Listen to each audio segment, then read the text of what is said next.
6층에서 또 우리 장애인 예배와 또 장애인 혼자 드리는 게 아니라 돌봄이라 이렇게 같이 좀 지경을 넓히기로 했습니다. 그래서 앞으로는 장애인들도 이렇게 같이 드릴 수 있도록, 또 제 친구들도 이제 아마 장애인인데 올 거예요. 그래서 우리가 그렇게 준비를 해나가면서 만민이 기도하는 집을 만들기를 주님의 이름으로 축복합니다.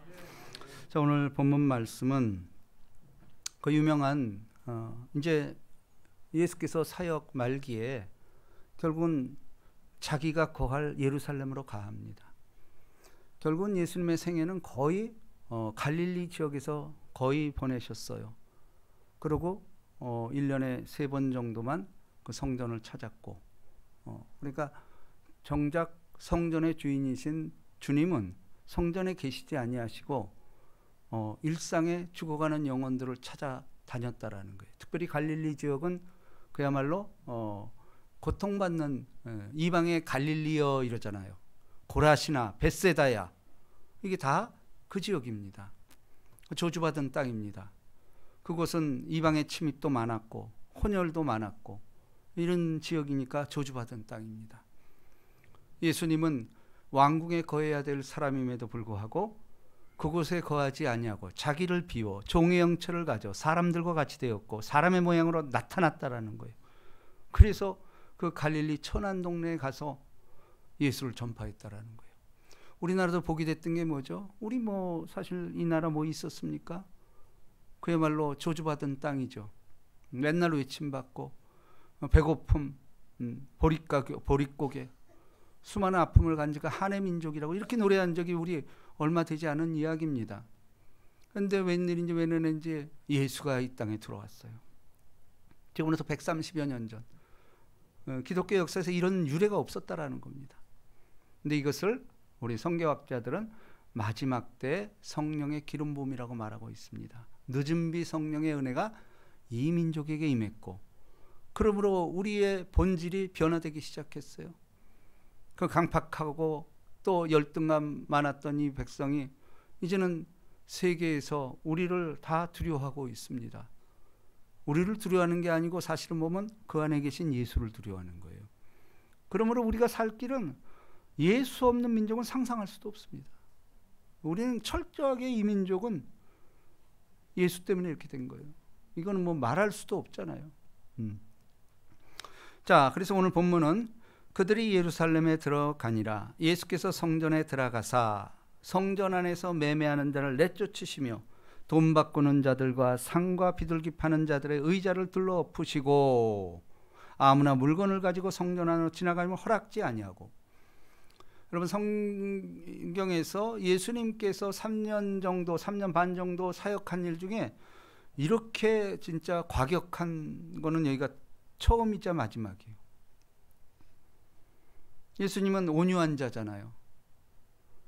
원수도 용서하고 오른밤 내면 왼밤 내면 겉옷달라면 속옷 주고 오리 가라면 심리 가고, 이런 예수가 아니 어떻게 갑자기 이렇게 폭도 비슷하게 변해버렸어요. 상상이 안 되는 모습이 나옵니다. 성전 안에 들어가니까 거기 안에서 장사치들이 그냥 막 이러고 있었다라는 거예요. 근데 이때 정황은 아무나 여기서 장사 못합니다. 기득권자들, 그러니까 제사장들, 서기관들, 종교 지도자들이 성전에 출입하는 모든 걸 관장을 해요. 그리고 성전에 들어올 때는 재물을 가져와야 되잖아. 그죠? 근데 처음에는 재물을 가져왔는데, 여러분 말이 그렇지 1년에 3번 올 때마다, 그래서 많은 사람들은, 신학자들은 예루살렘의 절기 때마다 100만이 모인다고 얘기를 합니다. 그 조그만데. 그러니 이건 뭐 아수라장이죠. 그런데 뭐 100만이 올 때 빈손으로 안 와요. 다 고향에서 양, 염소 뭐 이런 거 끌고 와. 그야말로 동물 농장이 돼버리는 거예요. 그러니까 그래서 막 압사 사고도 나오고 그랬어요. 그러니까 이거 안 되겠다 싶어가지고 이제 거기서 돈으로 가져오는 걸 허용을 하는 거예요. 이제 재물 대신 그에 합당한 돈으로 가져와라. 근데 그 돈으로 가져올 때 그 돈이 깨끗해야 된다 이거예요. 그 얘기는 뭐냐면은 재물을 제일 좋은 거 드리라는 거 아니에요. 그 저먹고 흠없는 거 드리라는 거예요. 그게 그러면 뭐죠? 예수 그리스도예요. 근데 그들은 모르고 그냥 깨끗한 거 가져와, 제일 좋은 거 가져와 이런 거예요. 그러면 사실 제일 좋은 거 깨끗한 걸 어떻게 구분하냐라는 거예요. 그러니까 제사장들한테, 레위인들한테, 서기관들한테, 종교 지도를 그 권한을 줘버린 거예요. 니네가 검사해. 걔네가 가져온 그 짐승을 검사해. 그래서 깨끗한 것이면은 돈을 받고 넘겨줘. 이렇게 된 거예요. 그러니까 성전 주변이 갈수록 넓어지면서 온 주변이 그때 시장화가 돼버린 거예요. 그러니까 당연히 그러다 보니까 뭐예요? 성전 주변은 전부 장사치, 뭐 염소 울음소리, 양, 새, 그야말로 소의 울음소리가 끊이지 않는 곳. 그러니까 더 넓어지는 거예요. 넓어지면서 권한을 그쪽에서 검사해서 돈을 가져와라. 이제 그런 지역을 선포를 해버린 거예요. 그러니까 뭐예요? 그 제사 지내는 사람들은 결국은 어떻게 돼요? 뇌물을 줘야 되는 처지가 된 거예요. 왜냐하면 또 급한 사람들이 있잖아. 급행료를 내기 시작한 거야. 근데 한번 돈 받기 시작하면 이건 뭐 자꾸 커지죠. 거기다가 좋은 거 나쁜 거 어떻게 분별하냐? 처음에는 그래도 막 기도하면서 했겠죠. 근데 이게 바쁘고 사람이 많다 보면은 그렇게 될 수가 없는 거예요. 한번 돈 받기 시작하니까 계속 받고, 그러면 자기가 돈 받기 시작하니까 자기 식솔이 많아지는 거야. 돈이 많아지니까 어떻게 되겠어요? 신변의 위협도 생기는 거야. 이 돈이 많으니까 강도들 들끓잖아. 그러니까 사병을 모집을 하는 거야. 호위병. 그래서 성경에 나오는 그 군인들이라는 게 이 사병들이에요, 전부. 그러니까 권력이 되는 거죠. 그러니 이게 뭐 아수라장이죠. 이런 사람들을 그 어떻게 하겠냐라는 거예요. 근데 예수님은 그걸 아는 거예요. 성전의 주인은 예수인데 니들이 주인 노릇하면서 돈 받고 전부 성전을 팔아먹는. 여기서 나온 게 뭐예요? 삭군 목사. 삭군이라는 게 나온 거예요. 그러니까 사실은 목회자들은 돈 때문에 왔다가 그건 그럼 사업을 해야지. 근데 목회가 사업이면 안 되겠죠. 그죠? 그러니까 이거는 철두철미하게 삭군 목자가 되는 거예요. 예. 아무 물건을 가지고 성전 안으로 지나다님을 허락지 아니하고. 자, 17절 다 같이 읽습니다. 시작. 이에 가르쳐 이르시되 기록된 바 내 집은 만민이 기도하는 집이라 칭함을 받으리라 하지 아니하였느냐. 너희는 강도의 소굴을 만들었다 하시매. 자, 오늘의 제목이죠. 내 집은 만민이 기도하는 집이라. 여러분, 이거는 뭐 기독교인들이 뗄래야 뗄 수 없는 거죠. 예수님께서 딱 정해준 거예요. 내 집은, 교회는 기도하는 집이 돼야 된다라는 거예요. 이 대명제는 어떤 거로도 가려지지 않습니다. 아무리 합리적인 다른 걸 들고 와도 이 기도 외에는 이런 이유가 나갈 수 없다. 그러니까 성전은 기도하는 곳이에요. 이거를 없애고 아니 말씀 공부하면 되지. 의외로 또 그런 데가 많아져요? 아니에요. 기도를 통해서 말씀 공부하는 거지. 그래서 제가 말씀드리는 거는 말씀이 기도가 돼야 된다라는 거예요. 사람이 귀를 돌려 율법을 듣지 아니하면 그 기도도 가증하니라. 기도라는 거는 말씀에 입각해서 기도할 때 그게 듣는 거지. 근데 말씀에 입각에는 내 생각을 얘기하면은 가증하대. 그건 안 듣겠다라는 얘기죠. 그러니까 우리는 오늘 우리 권사님도 기도할 때 전부 말씀에 기도를 하잖아. 정말 아름다운 습관이에요.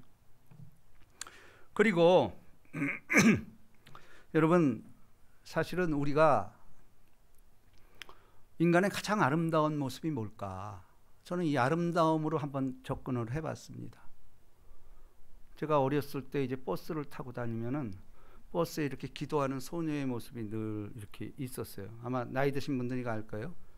버스나 어떤 차에 보면은 기도하는 요 사진들이 소녀가 저도 그게 뇌리에 남아 있어요. 여러분, 인간의 가장 아름다운 모습은 기도하는 모습 아닐까요? 여러분, 제가 그야말로 베스트셀러였던 로마인 이야기라는 책을 제가 읽어봤어요. 그러니까 저는 책을, 수많은 쏟아지는 책을 어떻게 다 읽습니까? 근데 베스트셀러라든지 이렇게 관심주인 책은 제가 거의 읽어봅니다. 왜냐하면 그래야 세상의 트렌드를 알 수 있어요. 그래서 저도 로마인 이야기가 히트를 치길래 그걸 봤어요. 근데 15권이에요, 15권. 근데 저는 그 책을 볼 때 어떤 생각을 하냐, 일단 읽어보면서 이 사람이 기독교인인가 아닌가 이거부터 접근을 해요. 근데 제가 이게 일본 사람이 쓴 책인데 이 책을 이렇게 제가 읽어보면서 느낀 건데, 야, 이 사람은 믿는 사람이 아닌 거야. 제가 읽다가 허접한 거야. 믿는 사람이 아닌 거는 일단 하나님의 영이 없기 때문에 자기의 그 생각, 배운 거 이걸 쓰는 거예요. 덮어버렸어요. 그리고 제가 그러지 않아도 이제 그 책 평을 보니까 많은 사람들이 그렇게 또 썼더라고. 이건 수작이 아니다. 그리고 확실한 것도 아니고 픽션적인 요소를 가미했다. 물론 그래요. 픽션적인 요소가 들어가는 것도 문학이니까 그건 얼마든지 가능해요. 근데 저는 로마인 이야기 이 시오노 다담인가 아마 저작을 거예요. 그거에서 제가 딱 마음에 와닿는 게 뭐가 있었냐면은, 로마가 여러분 뭡니까? 세계에서 최강이었어. 지금 미국은 게임이 안 되는 거였어. 모든 길은 로마로 이랬잖아요. 모든 길은 로마로. 또 뿐만 아니고 로마는 하루아침에 이루어지지 아니하였다. Rome wasn't built in a day. 로마는 하루아침에, 이렇게 로마가 세계를 완전히 평정하던 그런 시대예요. 이스라엘도 결국은 로마한테 점령당하고 식민지 생활을 한 거 아니에요. 근데 이 작가가 딴 건 모르는데 어떤 얘기를 했냐면은, 로마는 전 세계를 정복하면서 어떤 기념물을 만들잖아요. 항상 정복하면 어떤 내가 정복했다라는 기념물을 만든단 말이에요. 그래서 가는 곳곳마다 화려한 건물을 줘요. 근데 시오노 나다미가 아주 그거는 잘 본 것 같아. 로마는 가는 곳곳마다 자기의 기념품을 건설했지만 아름다운 것이 없다. 아름다운 것이 없기 때문에 크게 졌다. 이렇게 표현을 해요. 근데 이게 인간이에요. 사람은요, 항상 아름다움을 추구하게 돼 있어. 이게 본능이야. 하나님이 우리에게 준 본능은 아름다움을 추구하는 거야. 근데 세상에서는 이 아름다움을 추구하는 걸 뭐라고 그러죠? 예술이라고 말하는 거예요. 세상에서는 예술 그렇잖아. 음악, 미술, 각 분야의 이런 것들이 현실이 아니잖아, 어찌 보면. 예술을 통해서 이 아름다움을 표현하고 싶은 인간의 본능이에요. 근데 사실은 예술은 어디서 온 걸까요? 하나님은 인간에게 영혼을 사모하는 마음을 주셨다 이랬어요. 거기서 나온 거예요. 그리움. 인간에게 주어진 원초 본능이 그리움이 있어요. 이 그리움의 근원은 뭘까요? 에덴의 추억이에요. 옛날에 잃었던 신라곤, 에덴의 추억이 우리 인간의 DNA는 반드시 있는 거예요. 우리 마음에 사랑하는 마음이 드는 이유도 그 아름다움이 아직은 남아있는 거야. 그 불을 붙이는 게 사랑이라는 거예요. 여러분, 그렇습니다. 인간들은 자기 깐에는 아름답게 지려고 노력을 많이 해요. 그래서 제가 그랬잖아요. 이번에 우리가 성지순례 가면 그거 볼 거예요. 저는 성지순례 가면은 그야말로 그 안이 성황당 같아. 세상에 어떻게 굿집을 만들어 버렸어. 그 하나님 거기 없어요. 그런데 왜 있어요? 자기들 깐엔 그걸 아름다움으로 보는 거야. 자, 심지어는 저는 성 베드로 성당, 그 유명한, 가봤잖아요. 가장 유명한 게 뭐예요? 천지창조. 이렇게 뭐 하나님과 이게 만나는. 저는 그것조차도 하나님 없어요. 성 베드로 성당이 가진 예술풀로 가득 차 있어. 근데 하나님 없어요. 인간의 발버둥 치는 것밖에 안 보여요. 예술의 그게 한계예요. 거기서 뭘? 그러면 그 모습을 보고 예술을 향한 신앙이 불타야 되는 거 아니에요? 인본주의만 더 싹 트는 거야. 이야, 미켈란젤로, 레오나르도 다빈치, 라파엘로, 뭐 3대 모렘에 아닙니다. 진짜 아름다움은 세상과 나는 간곳 없고 구속 한 주만 바라보이는 거, 이게 진짜 아름다움의 극치예요. 정말 우리는 뭘 잃어버리고 있을까요? 하나님을 잃어버렸기 때문에 아름다움이 자기 먹음직, 보암직, 지혜롭게 다 이런 데서 아름다움을 찾는 거예요. 이성도 그 아름다움 거기에 현혹이 돼서 그러다 망하는 거잖아요. 여러분, 우리가 잃어버린 게 뭡니까? 이렇게 찬양합니다. 하나님의 아름다움과, 이걸 잊어버렸어요. 정말 아름다운 건 하나님입니다. 그분의 아름다움 속에서 세계 모든 예술이 나오는 거예요. 그분이 없는 예술? 그럼 결국은 그분이 없는 예술을 추구한 사람은 어떻게 되죠? 자살해. 자살하는 거예요. 결국은. 그렇잖아요. 천재들이 왜 죽죠? 자기를 극복 못하는 거예요. 이게 인간의 한계일 수밖에 없다라는 것입니다. 그렇다면은 제가 오늘 이걸 통해서 하고자 하는 것은, 여러분, 하나님이 가장 좋아하는 건 예배하는 삶입니다.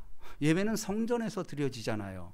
그런데 그렇다면은 우리 예수님이 그러잖아요. 지금 내 집은 만민이 기도하는 집이다.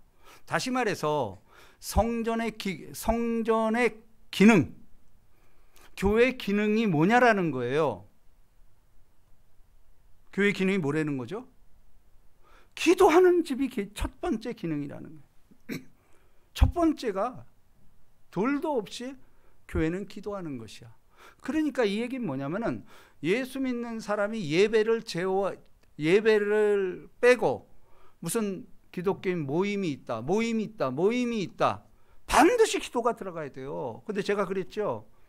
내가 안산 기독교 이제 이게 되니까 초청이 와요.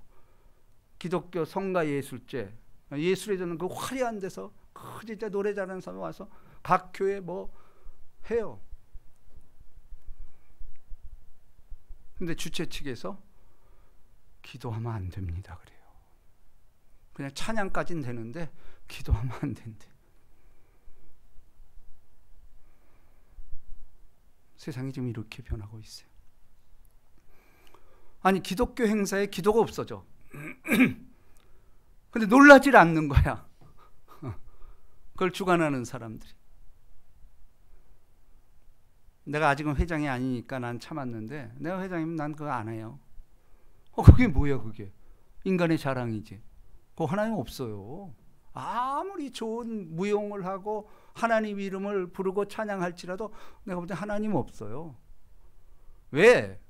예배의 기능, 성전의 기능은 기도가 없어지면 다 없는 거예요. 기도 없으면 다 없는 거예요. 이건 뭐 말할 것도 없죠. 그래서 제가 늘 강조하는 게, 기도는 여기서만 드리는 게 아니고 일상에서 늘 주님의 이름을 부르는 거예요. 어디를 가든지 예수 예수, 우리 주님 예수 예수. 힘들 때마다 그 외마디 한마디가 기도인 거예요. 차 안에서도 주님, 이게 생활화된 사람, 그런 사람 이길 수가 없어. 그분을 인정하는 사람 아닙니까? 범사의 그를 인정하라. 그러면 너희 길을 지도하시리라. 이렇게 말하잖아요. 자, 그래서 이 표본이 뭐냐면은, 예루살렘을 보면 알아요. 지금 예루살렘을 저주하잖아요. 예루살렘 성전을 저주하고 있어요. 근데 이게 어디서 나왔죠? 이스라엘 백성들이 하나님을 무시하고 자기들이 주인이 되고, 이게 뭐예요? 수도 없이 선지자들 보내고 제사장 보내서 경고를 했음에도 불구하고 그대로 하는 거예요. 하나님이 경고를 선지자를 보내서 수도 없이 예루살렘 성 파괴시키겠다. 너희 포로로 간다. 선지자를 통해서 끊임없이 얘기했는데 우리 에스겔서 읽고 있잖아. 에스겔서에서 지금 똑같이 그 얘기하는 거예요. 니네 없애고 포로 간다. 근데 이 사람들은 믿음이 있는 거예요. 무슨 믿음? 에이, 이게 하나님이 그거 하는 이 성전을 하나님이 떠나? 그건 상상도 할 수 없는 거예요. 근데 예레미야를 통해서, 에스겔을 통해서 하나님이 거기 떠나겠다 그래요. 어제 우리 에스겔서 읽은 게 그거예요. 하나님이 여길 떠나서 포로기 글리 이동하겠다, 어제 그 말씀이 나옵니다. 어느 분이 그거 올렸던데, 예, 맞아요. 하나님이 예루살렘성 포기하는 거예요. 그렇게 형식적으로 드리고, 뿐만 아니라 우상이 살아있고, 이거 난 못 보겠다 이거예요. 더 이상 못 견디겠다. 그 이사야서가 뭐라 그래요? 네가 그렇게 뭐 기름진 거 가져오고, 내가 이제 신물이 난데 그거 가져오지 말래. 네, 그 얘기를 하는 거예요. 여러분, 그러므로 성전의 기능은 기도하는 거, 이건 양보할 수가 없어요. 예. 자, 그러면 성전이 내가 진짜 성전인지 아닌지, 왜냐하면 결국은 우리 몸이 성전이잖아.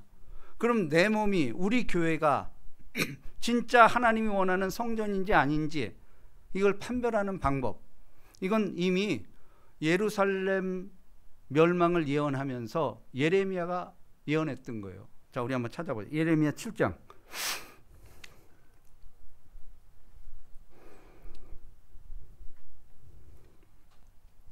4절입니다.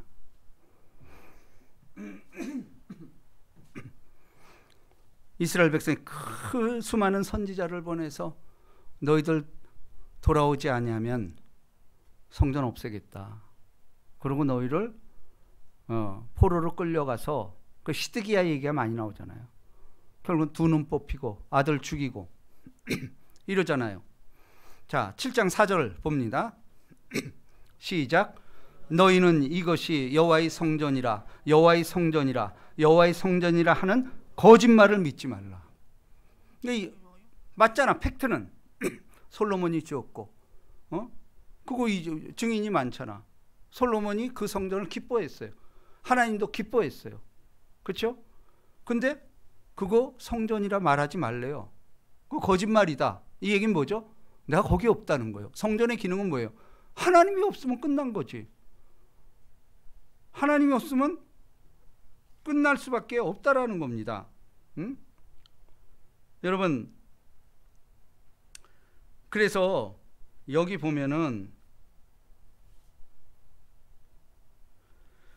너희는 내 이름으로 일컬음을 받는 이 집에 너희 눈에는 도둑의 소굴로 보이느냐? 보라, 나 곧 내가 그것을 보았노라. 여호와의 말씀. 강도의 소굴이 여기서 나온 거예요. 강도의 소굴로 만들었잖아요. 그러면서 16절을 봅니다.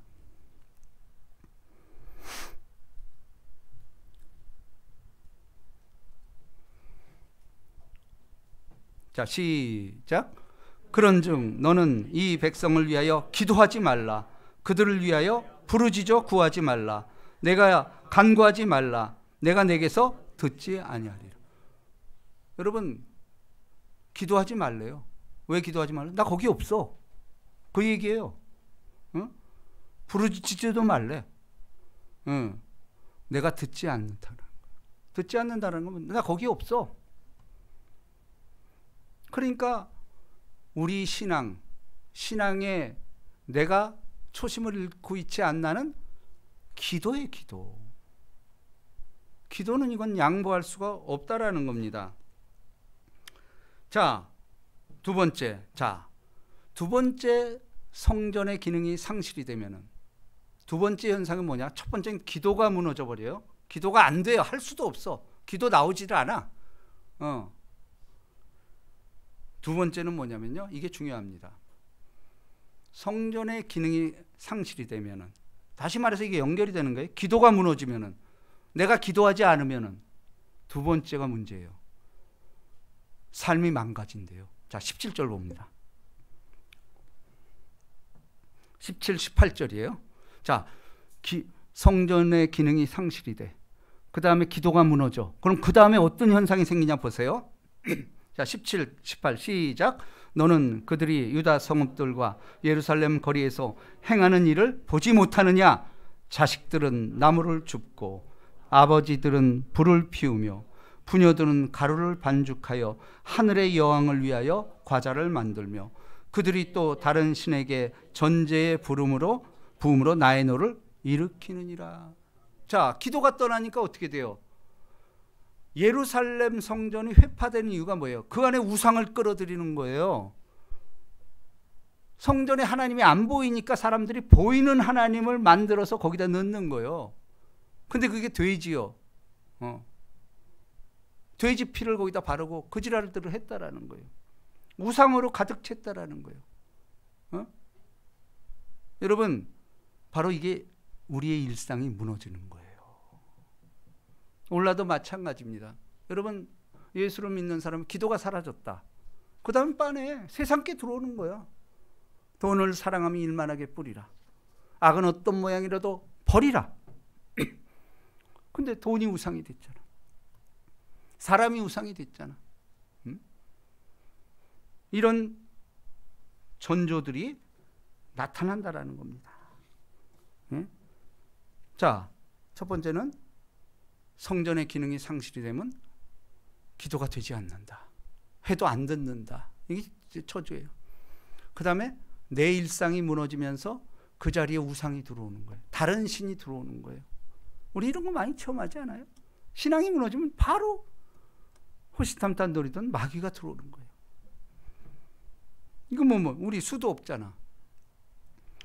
네, 세 번째, 이게 가장 중요합니다. 자기 개인이 무너져 버려. 자, 19절.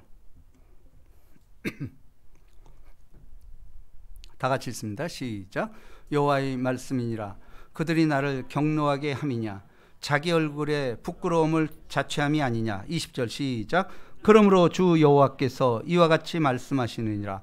보라, 나의 진노와 분노를 이곳과 사람과 짐승과 들나무와 땅의 소산에 부으리니 불같이 살라지고 꺼지지 아니하리라 하시니라. 개인의 종말이 오는 거예요. 하나님이 이걸 가만두지 못하겠다라는 거예요. 나를 경록케 함이고 자기 얼굴에 부끄러움을 자취하지 않냐. 그 부끄러움을 당한다라는 거예요.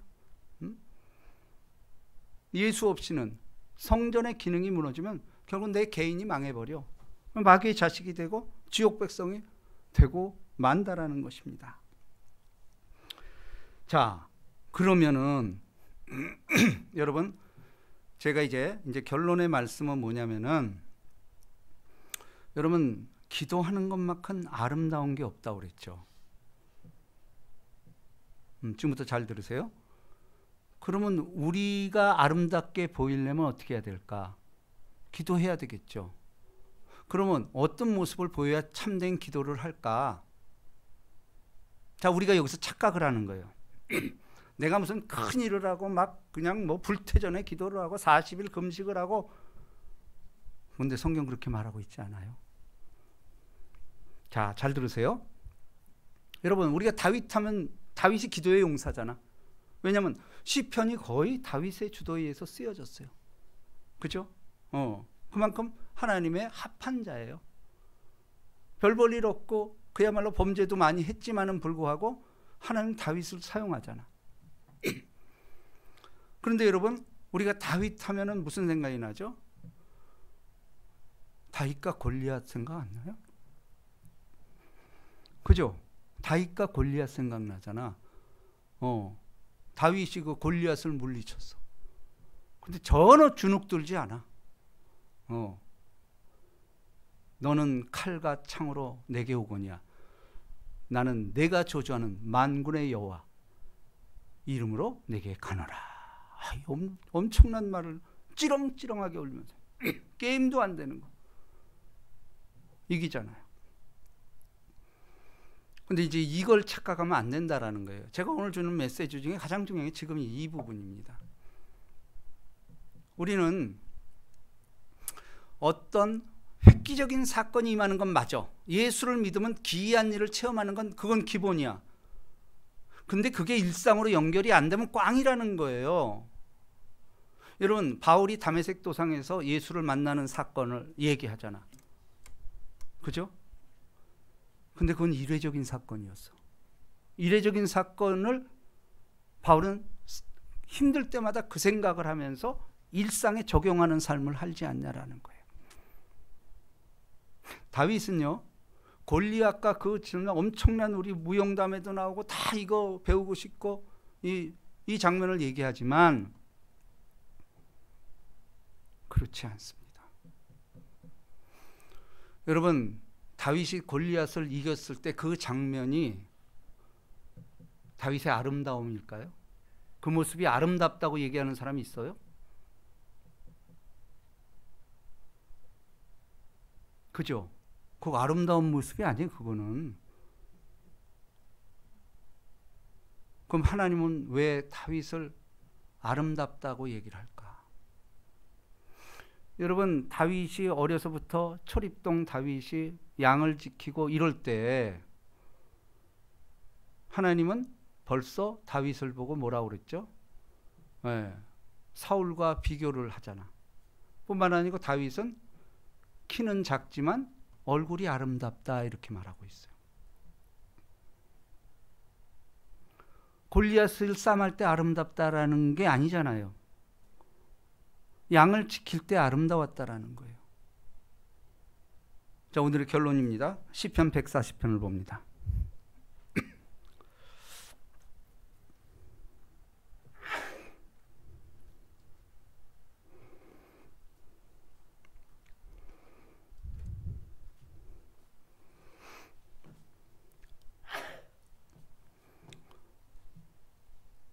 자, 이 다윗의 시편 중에서 뭐 많은 이 탄원 시예요. 탄원 시가 뭐냐면 제발 좀 해결해 주옵소서.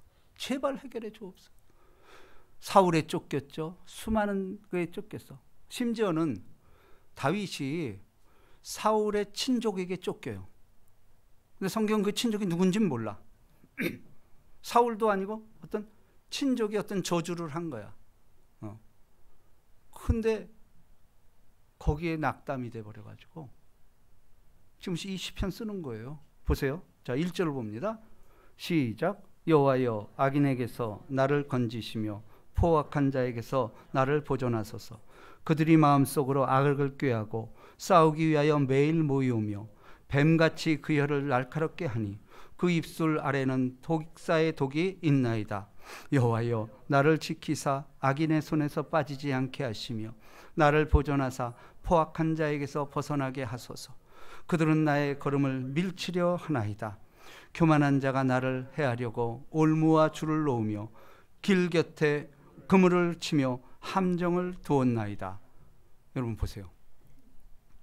아니 이게 골리앗 상대하는 다윗의 모습이 맞아요? 왜 골리앗 앞에서는 그렇게 막 치렁치렁한 사자우를 쏟으면서 공격을 했던 다윗이 왜 이렇게 이름도 없는 어떤 사람의 모함과 너 죽여 이제 게임도 안 되는 이름도 없는 사람들의 저주를 두려워서 이렇게 하나님 앞에 간구를 하는 거예요. 자 보세요. 6절. 내가 여호와께 말하기를 주는 나의 하나님이시니 여호와여 나의 간구를 소리에 귀를 기울이서 하였나이다. 내 구원의 능력이신 주 여호와여, 전쟁의 날에 주께서 내 머리를 가려주셨나이다. 여호와여, 악인의 소원을 허락하지 마시며 그 약한 꾀를 이루지 못하게 하소서. 그들이 스스로 높일까 하나이다. 제가 이 말을 하고 싶은 거예요. 여러분, 놀랍게도 골리앗과 싸우던 다윗은 하나님이 보기에 그게 아름다운 모습이 아니라는 거예요. 다윗의 하나님이 합했다, 아름답다, 이런 이유는 그 시편 곳곳에서 묻어납니다. 이거 오늘날 우리에게 말하는 거예요. 네가 무슨 하나님에서 큰 일을 하고 이것이 너를 아름답게 하는 건 아니에요. 분명한 것은 하나님은 하나님의 합한 자, 아름다운 사람들을 모이는 거예요. 아름다운 사람들이 모여서, 이 찬양이 있잖아요. 그게 뭐예요? 하나님의 합한 사람들. 그 하나님 위해서 내가 큰 일을 했다, 골리앗 물리쳤다. 그래서 여러분, 이 기독교 방송에 나와서 그 간증하는 거 참 위험한 거예요.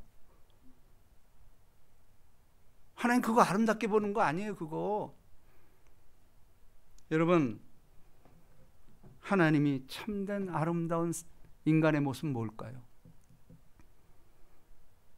다윗이 하나님을 찾을 때, 이거 기도 아니에요, 이게? 간절히 찾는 이 기도의 모습, 하나님 제일 기뻐하고 그걸 아름답다고 보는 거예요. 그걸 우리가 이걸 잊어서는 안 됩니다. 우리는 그래서 환난 날에 나를 부르라, 내가 너를 건지리니 내가 너를 영원히. 환난 날에 인간은 환난을 당하지 않고는 하나님을 찾을 수가 없다는 거예요. 그렇잖아요, 우리. 그런데 하나님은 가장 인간의 아름다운 모습은 뭘까? 하나님 앞에 무릎 꿇는 거예요. 그거만큼 아름다운 게 있을까? 저도 자식을 키웁니다. 어떨 땐 얼마나 미운지 몰라. 아유, 제가 왜 태어났어요? 정말 이 뭐 말도 못하는 아픔이 있어요. 진짜 아유, 저거 어떻게 사고도 안 나나, 별 생각을 다 할 때 꿈에도 나타나. 꿈에도 저거 왜 가만두나. 응? 근데요, 제가 그럼에도 불구하고 불쌍히 여기는 이유는 그래도 내 앞에 무릎 꿇은 적이 한 번 있는 거야. 그 기억을 내가 가지고 있는 거야. 그때는 난 진심이었을 것 같아. 아버지는 자식의 그 무릎 꿇는 거기 다 무너져 버려. 그게 아비 아니겠어요? 인간의 아비도 이럴진데 하나님은 정말 천부여옵소 손 들고 나오는 거야. 내가 죄인입니다. 나를 떠나소서. 하나님 그걸 가장 아름답게 본다라는 거예요. 그래서 제가 성경 단어 중에 가장 좋아하는 말씀 중에 하나가, 단어 중에 하나가 물론 헤세드, 자비, 사랑, 긍휼, 뭐 이게 다 포함한 걸 헤세드 그럽니다. 근데 그에 못지않게 좋아하는 말 중에 하나님께 무릎 꿇다, 바라크. 이거 바라크는 주님 앞에 무릎 꿇는 거예요. 하나님 인간의 이 모습 속에서 가장 아름답게 보이는 모습이 뭘까? 하나님 앞에 무릎 꿇는 것. 이 복이 임하시기를 주님의 이름으로 축복합니다. 우리 찬양 한번 합시다.